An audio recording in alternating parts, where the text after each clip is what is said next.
বাংলাদেশ থেকে চোরা পথে এদেশে এসে ভারতীয় মেয়েকে বিয়ে করে সংসার পেতেছিল যুবক, কিন্তু বিয়ে করেও নিস্তার পেল না বাংলাদেশি যুবক। পরিবার থেকে আলাদা করে পাঠিয়ে দেওয়া হলো হোল্ডিং সেন্টারে।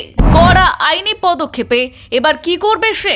মুর্শিদাবাদের শামসেরগঞ্জ থেকে এক বাংলাদেশি নাগরিককে আটক করে লালগোলার হোল্ডিং সেন্টারে পাঠানোর ঘটনাকে কেন্দ্র করে নতুন করে চাঞ্চল্য ছড়িয়েছে। ধৃত যুবকের নাম শাহিন শেখ। পুলিশ সূত্রে জানা গিয়েছে তিনি মূলত বাংলাদেশের চাঁপাইনবাবগঞ্জ জেলার শিবগঞ্জ উপজেলার তারাপুর এলাকার বাসিন্দা। অভিযোগ, 2021 সালে অবৈধভাবে সীমান্ত পেরিয়ে ভারতে প্রবেশ করেন তিনি এবং তারপর থেকেই মুর্শিদাবাদের শামসেরগঞ্জ থানার অন্তর্গত জালাদিপুর সিমেন্ট গোডাউন এলাকায় বসবাস করেছিলেন।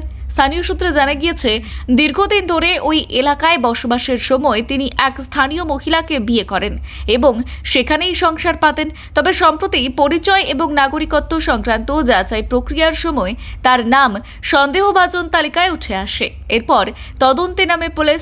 তার বিরুদ্ধে অবৈধ অনুপ্রবেশের অভিযোগের প্রাথমিক প্রমাণ পায় বলেই দাবি করা হয়েছে। আর এই সূত্র ধরেই গ্রেফতার করে শামসেরগঞ্জ থানার পুলিশ। পরে সোমবার তাকে লালগোলায় তৈরি হওয়া বিশেষ হোল্ডিং সেন্টারে পাঠানো হয়। প্রশাসনিক সূত্রে জানতে পারা যাচ্ছে, রাজ্যের সরকারের পরিবর্তনের পর থেকেই অবৈধ অনুপ্রবেশকারীদের চিহ্নিত করতে বিশেষ অভিযান শুরু হয়েছে। সরকারের ঘোষিত ডিটেক্ট, ডিলিট, ডিপোর্ট বা 3D নীতির আওতায় সীমান্তবর্তী জেলাগুলিতে নজরদারি আরও জোরদার করা হয়েছে।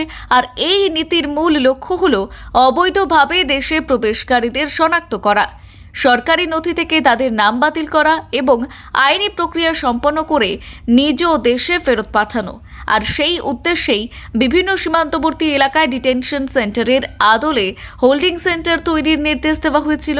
সরকারি নির্দেশিকা অনুযায়ী বিশেষ করে 2024 সালের পর যারা অবৈধভাবে সীমান্ত অতিক্রম করে ভারতে প্রবেশ করেছেন বলে অভিযোগ, তাদের শনাক্ত করে সেই হোল্ডিং সেন্টারগুলিতে রাখা হবে। একই সঙ্গে একই ধরনের অভিযোগে এতদিন কারাগারে থাকা ব্যক্তিদেরও পরবর্তী আইনি প্রক্রিয়ার জন্য এখানে স্থানান্তরিত করা হচ্ছে। বাংলাদেশ সীমান্তের কাছাকাছি অবস্থিত লালগোলার হোল্ডিং সেন্টার ইতিমধ্যেই প্রশাসনের কাছে গুরুত্বপূর্ণ কেন্দ্র হিসেবেই উঠে এসেছে।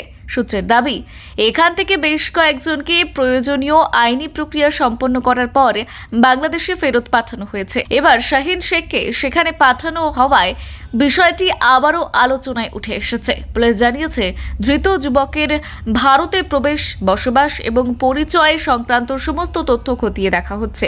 পাশাপাশি তার সঙ্গে অন্য কোনো অনুপ্রবেশ চক্রের যোগাযোগ ছিল কিনা তাও তদন্ত করে দেখা হচ্ছে। প্রশাসনের দাবি, সীমান্ত এলাকায় অবৈধ অনুপ্রবেশ রুখতে ভারতেও এই ধরনের অভিযান অব্যাহত থাকবে। ব্যুরো রিপোর্ট, গলসি বার্তা।